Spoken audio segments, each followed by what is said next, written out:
High viewers, good afternoon. ARB bearing సమర్పిస్తున్న smart investor కార్యక్రమానికి స్వాగతం. ప్రస్తుతం మార్కెట్లో ఒక రకమైన రేంజ్ బౌండ్ లో ట్రేడ్ అవుతున్నాయని చెప్పుకోవచ్చు. ఎందుకంటే గత 4-5 రోజులకి చూసాం ఒక choppy session and intensive trend మనకు కనిపిస్తుంది మార్కెట్స్ లో. 5 రోజుల వరుస లాభాల తర్వాత మార్కెట్లు ఒక రకమైన కన్సల్టేషన్ జోన్ లో ట్రేడ్ అవుతున్నాయని చెప్పుకోవచ్చు. ఇవాళ ఇప్పటి వరకు ఫార్మా, ఐటీ, సెలెక్ట్ స్టాక్స్ లో కొద్దిగా మార్కెట్స్ ను పతనం చేస్తున్నాయని చెప్పుకుంటే, సన్ ఫార్మా స్టిల్ ఇంకా మార్కెట్స్ లో కంటిన్యూషన్ గా కరెక్షన్ కొనసాగుతూనే ఉంది. మిడ్ క్యాప్స్ అయితే లార్జ్ క్యాప్స్ తగ్గట్టుగానే మార్కెట్ లో మూవ్మెంట్ మనకు కనిపిస్తుంది. ఇప్పటివరకు health care, consumer durables, FMCG stocks కొద్దిగా వీక్ గా ట్రేడ్ అవుతున్నాయి. ఒక్క మెటల్స్, ఆటో ప్యాక్ లో కొద్దిగా కొనుగోలు మద్దతు మార్కెట్ లో లభిస్తుంది. ఇవాళ 8156 దగ్గర నిఫ్టీ ఓపెన్ అయింది. హై 8185 వరకు వెళ్ళింది. లో 8154 రావడం మనం చూస్తున్నాం. ఇంట్రాడే లో నుంచి ఆల్మోస్ట్ ఒక 15 పాయింట్స్ వరకు నిఫ్టీ రికవర్ అయింది. 8150 దగ్గర గట్టి సపోర్ట్ మార్కెట్ లో నిఫ్టీకి ఉన్నట్టు కనిపిస్తుంది. అండ్ స్పెసిఫిక్ గా కొన్ని స్టాక్స్ విషయానికి అండ్ ఈవెంట్స్ విషయానికి వచ్చినట్టయితే, ఒపెక్ దేశాలు సమావేశం కాబోతున్నాయి ఆస్ట్రేలియాలోని వియన్నాలో. కొద్దిసేపు క్రితమే మేబీ ఆ సమావేశం కూడా ప్రారంభం అయి ఉంటుంది.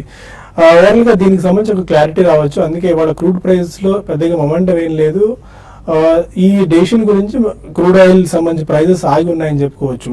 ఎందుకంటే సౌదీ అరేబియా ఓవరాల్ గా ఒపెక్ దేశాలు అన్ని కూడా కలిసి ఆయిల్ ప్రొడక్షన్ తగ్గించాలని చెప్పి డిమాండ్ చేస్తూ ఉంది. అయితే ఇరాన్ మాత్రం దీనికి వ్యతిరేకంగా ఉంది. ఇండివిజువల్ గా ఒక్కొక్క దేశానికి వాళ్ళకి సంబంధించిన ప్రొడక్షన్ క్యాప్ పెట్టాలి, అప్పటి వరకు తాము ప్రొడక్షన్ తగ్గించబోమని చెప్పి భీష్మించి కూర్చుంది. ఒపెక్ దేశాలు ఎలాంటి నిర్ణయం తీసుకుంటాయి, ఓవరాల్ గా ప్రపంచవ్యాప్తంగా అంటే ఆ ఒపెక్ దేశాలన్నీ కలిపి ఆయిల్ ప్రొడక్షన్ కట్ చేస్తాయా, లేకుంటే స్పెసిఫిక్ గా కంట్రీ టు కంట్రీ క్యాప్ పెట్టి నిర్ణయం తీసుకుంటాయన్నది ఇవాళ తేలే అవకాశం ఉంది. దాన్ని బట్టి మార్కెట్ కు డైరెక్షన్ కూడా రావచ్చు.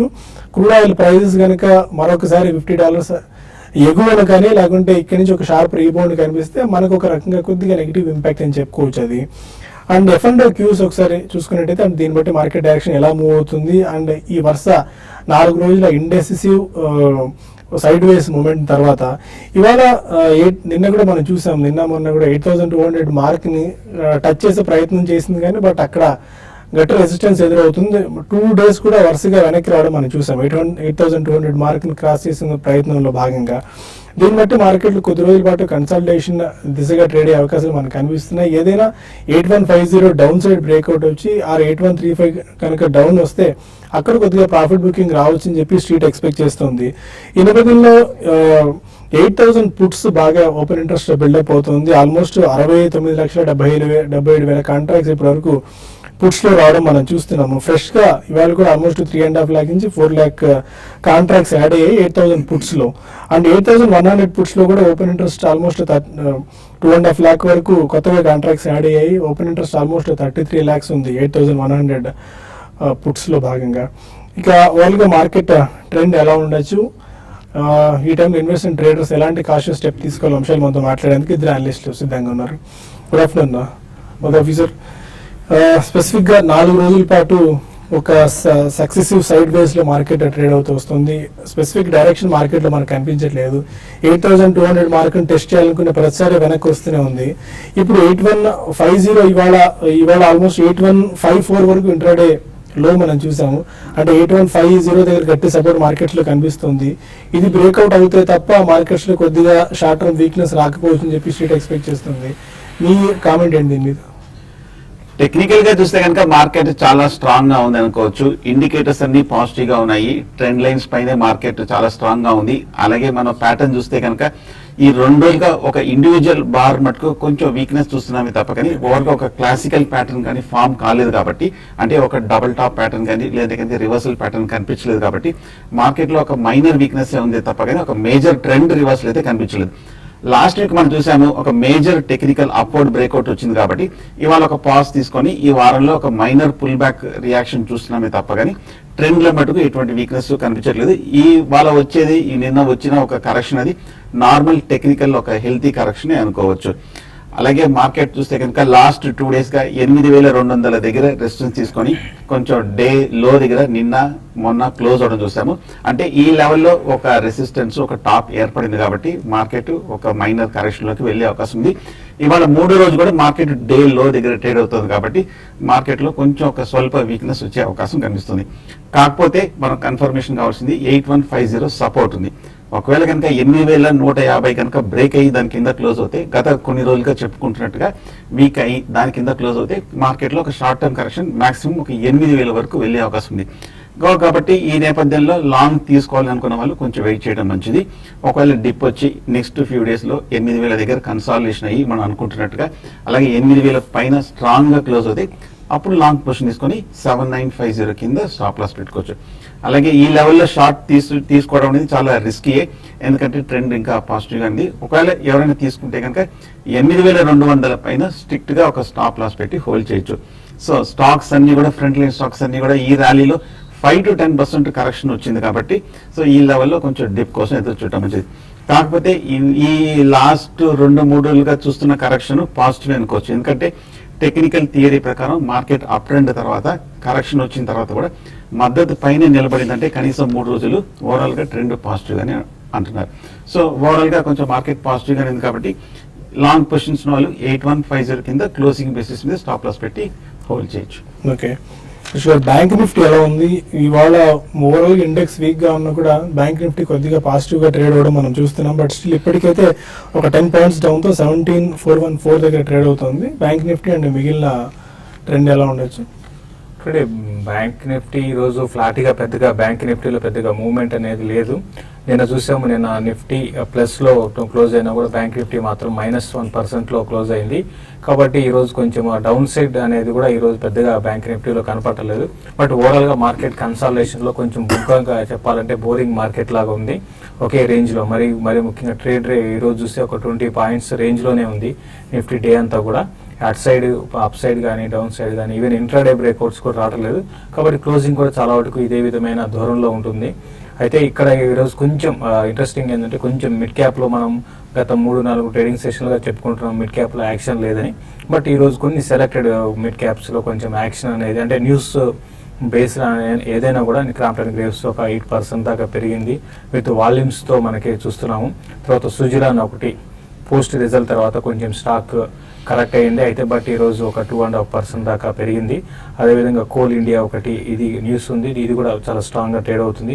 ఈ విధంగా ఇండివిజువల్ స్టాక్స్ అయిన తర్వాత ఇన్ని రోజుల నుంచో వీక్గా ఉన్న సిమెంట్ సెక్టర్లోనే బాగా అసలు పెరగని స్టాక్ అంటే ఇండియా సిమెంట్స్ అని చెప్పొచ్చు.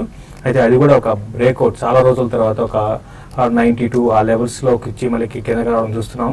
బట్ ఈసారి 97 దగ్గర ట్రేడ్ అవుతుంది. ఈ విధంగా కొన్ని ఇండివిజువల్ స్టాక్స్లో ఒక బ్రేక్అవుట్స్ రావడం చూసాము. కొంచెం సెక్టర్ పరంగా చెప్పాలంటే నిన్న ఈరోజు టెలికామ్ స్టాక్స్ బాగా పర్ఫామ్ చేశాయి. మిగతా అదర్ సెక్టర్లు అన్నీ కూడా చాలా వరకు ఫ్లాట్గా ఉన్నాయి. కాబట్టి మార్కెట్స్ కూడా క్లోజింగ్ బేసిస్లో ఫ్లాట్గానే క్లోజ్ అయ్యే అవకాశం ఉంది. ఒకవేళ నిఫ్టీ 8150 కానీ బ్రేక్ అయితేనే డౌన్ సైడ్ రావచ్చు, లేదంటే మాత్రం క్లోజింగ్లో ఇక్కడ ఇదే లెవెల్లో ఉండే అవకాశం ఎక్కువ ఉందండి. ఓకే, ఇక కొంతమంది కాలర్స్ లైన్లో ఉన్నారు. ఫస్ట్ కాలర్ ఉడిపి నుంచి విజయలక్ష్మి. అడగండి విజయలక్ష్మి గారు.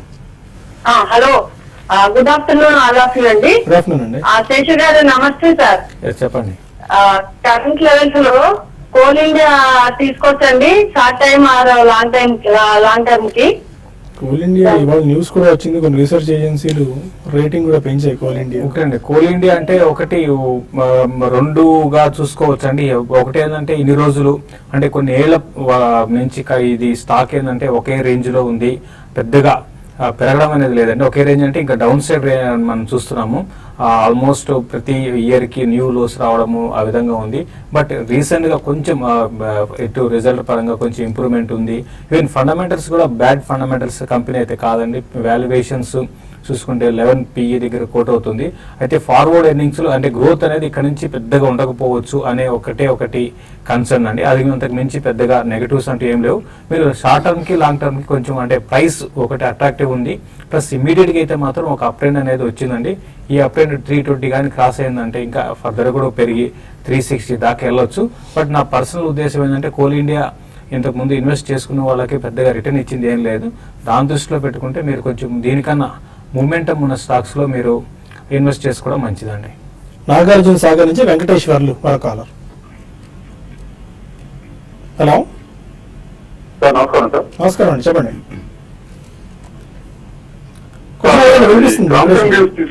తీసుకున్నాం సార్ మేము. ఓకే, అది ఇంకా 500 తీసుకుందాం అనుకుంటున్నాం. ఎలా ఉండేది కొంచెం చెప్తారా? Fresh investment Crompton Greaves. Crompton Greaves చూస్తే కనుక టెక్నికల్ గా కొంచెం వీక్ గా ఉన్న స్టాక్. మనం గత కొన్ని నెలలుగా చూస్తే కనుక ఒక బాగా వీక్నెస్ తర్వాత ఈ మధ్య కాలంలో 40-45 దగ్గర ఒక సపోర్ట్ తీసుకొని ఒక స్వల్ప అప్ ట్రెండ్ 70 రూపీస్ వరకు చూసాము. ఈ వారం చూస్తే కనుక ఒక మేజర్ రివర్సల్ కూడా రావడం జరిగింది క్రాంప్టన్ గ్రీవ్స్. తీసుకోవచ్చు కానీ కొంచెం రిస్కీ బెట్ అవుతుంది. షార్ట్ టర్మ్ చూస్తే కనుక కొంచెం ఇంకా అప్ స్ట్రీమ్ ఉన్నట్టు కనిపిస్తుంది. ఓవరాల్ గా టెక్నికల్ గా చూస్తే కనుక కొంచెం మాక్సిమం డౌన్ సైడ్ రిస్క్ కూడా తగ్గినట్టు కనిపిస్తుంది. ఈ లెవెల్లో తీసుకున్నారు కాబట్టి హోల్డ్ చేయండి. ఒకవేళ షార్ట్ టర్మ్ అయితే కనుక 60 దగ్గర సపోర్ట్ ఉంది కాబట్టి 60 కింద క్లోజింగ్ బేసిస్ మీద స్టాప్ లాస్ పెట్టి హోల్డ్ చేయొచ్చు. ఓకే, ఇక మరిన్ని కాల్స్ అండ్ ఈమెయిల్స్ తీసుకునే ముందు ఏఆర్బి బేరింగ్స్ స్మార్ట్ ఇన్వెస్టర్ లో ఒక చిన్న బ్రేక్ తీసుకుందాం.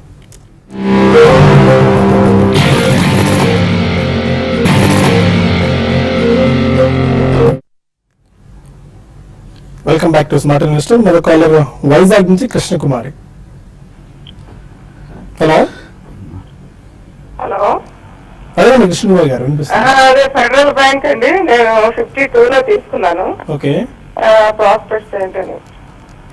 ఫెడరల్ బ్యాంక్ 52 అంటే కరెంట్ ప్రైస్ దగ్గర తీసుకున్నారు. ఈ మధ్య ఈ ర్యాలీలో చూస్తే కనుక 42-43 దగ్గర బాగా సపోర్ట్ తీసుకొని కొంచెం బాగా పెరగటం చూసాము. టెక్నికల్ గా ఓవరాల్ గా చూస్తే కనుక ఫెడరల్ బ్యాంక్ కొంచెం వీక్ గా ఉన్న స్టాకే. మిగతా బ్యాంక్స్ తో పోలిస్తే కనుక కొంచెం అండర్ పెర్ఫార్మ్ చేసిన స్టాకే. కాకపోతే ఈ మధ్యనే 50 రూపాయల దగ్గర స్ట్రాంగ్ రెసిస్టెన్స్ ఉంది. ఆ రెసిస్టెన్స్ కూడా కొంచెం వీక్లీ చార్ట్ లో బ్రేక్అవుట్ వచ్చింది కాబట్టి short term two medium term చూస్తే కనుక టెక్నికల్ గా ప్రాస్పెక్టివ్స్ పాజిటివ్ గానే కనిపిస్తుంది. ర్యాలీ వచ్చిందంటే కనుక మార్కెట్ అప్పుడు ఈ స్టాక్ నెక్స్ట్ రెసిస్టెన్స్ 60-64 దగ్గర కనిపిస్తుంది. ఆ లెవెల్లో ఒకసారి వెళ్ళే అవకాశం కనిపిస్తుంది. వెయిట్ చేయండి, ఒక 2-3 మంత్స్ ర్యాలీ వచ్చినప్పుడు మీ టార్గెట్స్ ప్రాఫిట్స్ కూడా వచ్చే అవకాశాలు కనిపిస్తున్నాయి.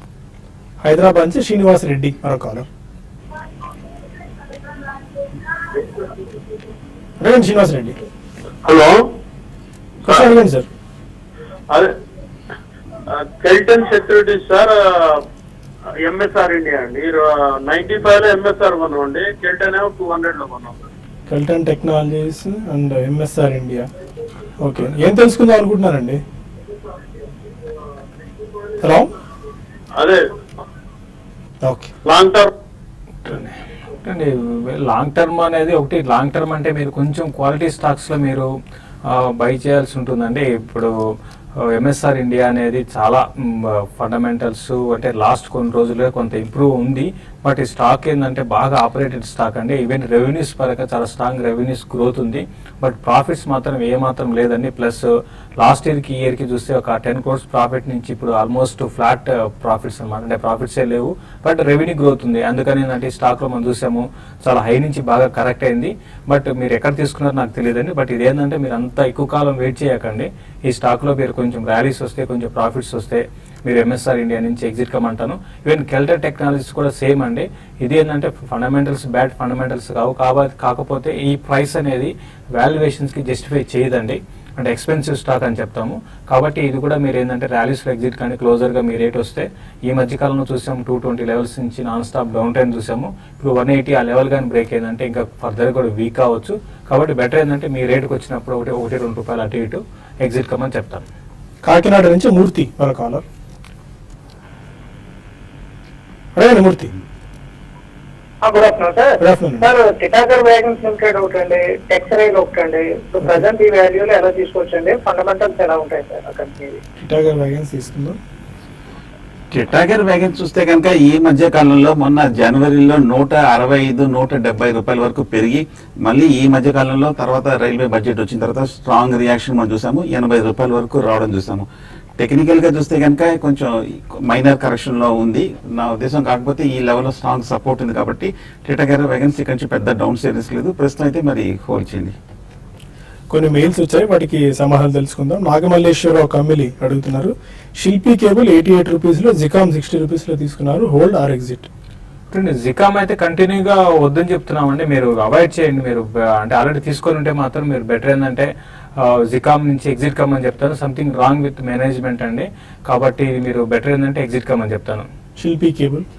శిల్పి కేబుల్ చూస్తే కనుక మొన్న ఈ 2 నెలల క్రితము 50 రూపాయల దగ్గర బాగా కన్సాలిడేషన్ అయ్యి ఒక స్ట్రాంగ్ అప్ మూవ్ మనం చూసాము శిల్పి కేబుల్లో.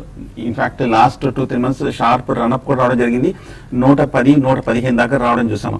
కాకపోతే మనం లాస్ట్ 2 years చూస్తే కనుక ఇంత క్రితం 2014, 2015లో 130, 140 రూపాయల వరకు వెళ్ళి అక్కడ బాగా స్ట్రాంగ్ రెసిస్టెన్స్ చూసాము. సో ఈ లెవెల్ వచ్చాక కొంచెం కరెక్షన్ వచ్చే అవకాశం ఉంది. షార్ట్ టర్మ్, మీడియం టర్మ్ అయితే కనుక క్లోజర్ టు 120, 130 దగ్గర మీరు ప్రాఫిట్ బుక్ చేయొచ్చు శిల్పి కేబుల్. పద్మజ రాణి బొప్పన అడుగుతున్నారు, జెన్ టెక్నాలజీస్ 91 రూపాయలు, యూఫ్లెక్స్ 184 రూపాయలు తీసుకున్నారు, హోల్డ్ ఆర్ ఎగ్జిట్? అంటే టైం ఫ్రేమ్ ఏంటంటే అంటే స్పెసిఫిక్ గా మెన్షన్ చేయలేదు. ఇక్కడ జెన్ టెక్నాలజీస్ విషయానికి వస్తే ఇది కూడా బాగా వీక్ గా ఉన్న కౌంటర్ అండి. ఇంకా ఇప్పట్లో ఈ స్టాక్ మళ్ళీ పెరిగి న్యూ ఐస్కి వచ్చే అవకాశం అయితే కనబడలేదు. ఇది కూడా ఏంటంటే కొంచెం ఆపరేటెడ్ డ్రివెన్ స్టాక్ అండి. ఫండమెంటల్స్ కూడా దీనికి బాగాలేవు, కాబట్టి బెటర్ ఏంటంటే ర్యాలీస్లో ఎగ్జిట్ కమని చెప్తారు. ఓకే. అండ్ జగన్మోహన్ రావు అడుగుతున్నారు, విప్రో షేర్స్ హోల్డ్ చేస్తున్నారు, company announce buyback offer or not, how to participate in that buyback offer? Wipro stocks అయితే మటుకు హోల్డ్ చేయండి. టెక్నికల్ గా చూస్తే కనుక ఈ మధ్య కాలంలో బాగా కన్సాలిడేషన్ అయ్యి 530-40 దగ్గర ఒక మేజర్ సపోర్ట్ తీసుకొని ఇప్పుడే కొంచెం స్వల్ప రికవరీ మనం చూస్తున్నాము. బైబ్యాక్ గురించి మటుకు ఒకసారి న్యూస్ ట్రాక్ చేయాలి. బైబ్యాక్ సంబంధించి ఒకవేళ కంపెనీ అనౌన్స్ చేసినప్పుడు మీరు టెండర్ చేయాల్సిన అవసరం ఉంటుందండి. దానికి సంబంధించి వాళ్ళు అప్లికేషన్ పంపిస్తారు, అప్పుడు తీసుకుంటారు. అయితే స్పెసిఫిక్గా షేర్స్ తీసుకుంటారు లేకుంటే ఓపెన్ మార్కెట్లో తీసుకుంటారు అన్నది క్లారిటీ ఉండదు. అందుకని మీరు దీని గురించి పెద్దగా అట్రాక్ట్ అవ్వాల్సిన అవసరం అయితే ఏం లేదండి, గ్రోత్ ప్రాస్పెక్ట్స్ బాగుంటాయి కాబట్టి. వ్యాప్కో కూడా అడుగుతున్నారు, 6 షేర్స్ 6,200 రూపీస్లో తీసుకున్నారు. వ్యాప్కో మీరు హోల్డ్ చేయొచ్చండి. ఇది ఈ మధ్య కాలంలో ఒక కన్సాలిడేషన్ లో ఉంది, బట్ లాంగ్ టర్మ్ దృష్టిలో ఉంటే మాత్రం డెఫినెట్ గా వ్యాప్కోని హోల్డ్ చేసుకోమంటాను. ఈ మధ్య కాలంలో కొంచెం హై నుంచి కరెక్ట్ అయింది, బట్ ఈ కరెక్షన్ అనేది ఆగిపోవచ్చు అండి. ఈ లెవెల్లో కొంచెం స్టాక్ ఆగడానికి అవకాశం ఎక్కువ ఉంది. శ్రీనివాసరావు జే అడుగుతున్నారు, బిహెచ్ఎల్ లాంగ్ టర్మ్ వ్యూ దృష్టిలో ఉంచుకొని ఇప్పుడు తీసుకోవచ్చా? అంటే మీరు ఒకటి బిహెచ్ఎల్ ప్రైస్ కి అట్రాక్ట్ కావకండి, దీనికన్నా వేరే స్టాక్స్ ఉన్నాయి, లైక్ ఎల్ఎన్టీనే మీరు తీసుకోండి, మంచి రిజల్ట్ అనౌన్స్ చేశారు కాబట్టి బిహెచ్ఎల్ అవాయిడ్ చేయమని చెప్తాను. చరణ్ అడుగుతున్నారు, మీర్జా ఇంటర్నేషనల్, స్నోమెన్ లాజిస్టిక్స్ ఎంత లెవెల్స్ వరకు ఎక్స్పెక్ట్ చేయొచ్చు ఇక్కడ నుంచి? మిర్జా చూస్తే కనుక ఈ మధ్య 145 దగ్గర నుంచి స్ట్రాంగ్ రియాక్షన్ చూసాము, 85 రూపాయల వరకు పట్టం చూసాము. కాకపోతే ఈ లెవెల్లో స్ట్రాంగ్ సపోర్ట్ కనిపిస్తుంది. గత 2-3 ఏళ్ళుగా చూస్తే కనుక ఈ లెవెల్ నుంచి బాగా బయింగ్ సపోర్ట్ కూడా వస్తుంది కాబట్టి ఇక్కడ నుంచి పెద్ద డౌన్ సైడ్ రిస్క్ లేదు. 90 ఆల్మోస్ట్ ఒక బేస్ ఏర్పడినట్టే అనుకోవచ్చు. సో ఇక్కడ నుంచి పెద్ద రిస్క్ లేదు. అలాగే మన స్లో మ్యాన్ మటుకు కొంచెం వీక్ గానే ఉంది. ఈ మధ్య 120 రూపాయల నుంచి మొన్న లాస్ట్ జూలైలో మేజర్ హై ఫామ్ అయ్యి ఈ మధ్య కాలంలో మార్కెట్ ఈ రీసెంట్ లో 45-50 దగ్గర బాగా కన్సాలిడేషన్, స్వల్ప రికవరీ 65 వరకు రావడం చూసాము. టెక్నికల్ గా వీక్ గానే ఉంది, కాకపోతే 65 దగ్గర స్ట్రాంగ్ రెసిస్టెన్స్ ఉంది. అది బ్రేక్ అయిందంటే కనుక షార్ట్ టర్మ్ అప్ ట్రెండ్ కొనసాగే అవకాశం ఉంది. బట్ చాలా మెయిల్స్ మిగిలిపోయాయి, we are running out of time. ఇంకా ఒక మేజర్ అనౌన్స్మెంట్ ఒకటి ఎల్జీ నుంచి వస్తుంది. ఎలక్ట్రానిక్స్ దిగ్గజం ఎల్జీ స్మార్ట్ ఫోన్ రంగంలో కూడా విప్లవాత్మక మార్పులకు వేదికగా మారుతోంది. తాజాగా ఎల్జీ G5 పేరుతో సరికొత్త స్మార్ట్ ఫోన్ ను దేశీయ మార్కెట్లోకి విడుదల చేసింది.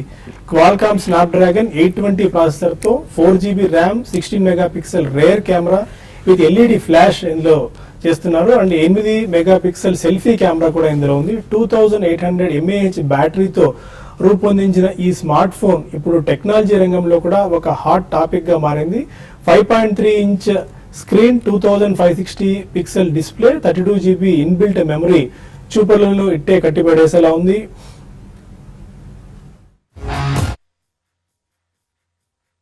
LG G5 is something very new. We all use smartphones, but people cannot imagine that a smartphone can become a camcorder plus a phone, a hi-fi music player plus a phone. So here is G5, where you just slide out the battery, put a friend of G5, what we call as accessory, and your complete phone changes into more than a phone. So it is a new beginning, a new era of smartphones to be offered for Indian consumers, and I'm sure people will be definitely very pleasantly surprised how this can happen.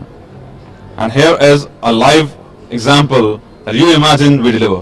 There is no phone in the world which is modular other than G5. So I think it has to compete with itself only. But already in India, more than 200 brands are playing to take the market share. Even though India is the world's highest, fast-growing mobile phone market, but competition is also world's the toughest market. The G5 is the answer for it. G5 is not just one over the mobile phone, not just Me2 smartphone. This is a new platform innovation, so-called modular type smartphone. నిన్న ఢిల్లీలో LG G5 launch అయింది. Price almost ఒక 51 నుంచి 52,000 వరకు ఉండొచ్చు. అయితే retail మార్కెట్లోకి ఎప్పుడు దీన్ని పెట్టబోతున్నారని చెప్పి మరికొద్ది రోజుల్లో తెలిసే అవకాశం ఉంది. We're running out of time, but still markets విషయానికి వచ్చినట్టయితే అదే ఫ్లాటిష్ జోన్లో ట్రేడ్ అవుతూ వస్తున్నాయి. ఇది వాళ్ళ స్మార్ట్ ఇన్వెస్టర్. రేపటి బిజినెస్ బ్రేక్ఫాస్ట్లో మళ్ళీ కలుద్దాం. Stay with us.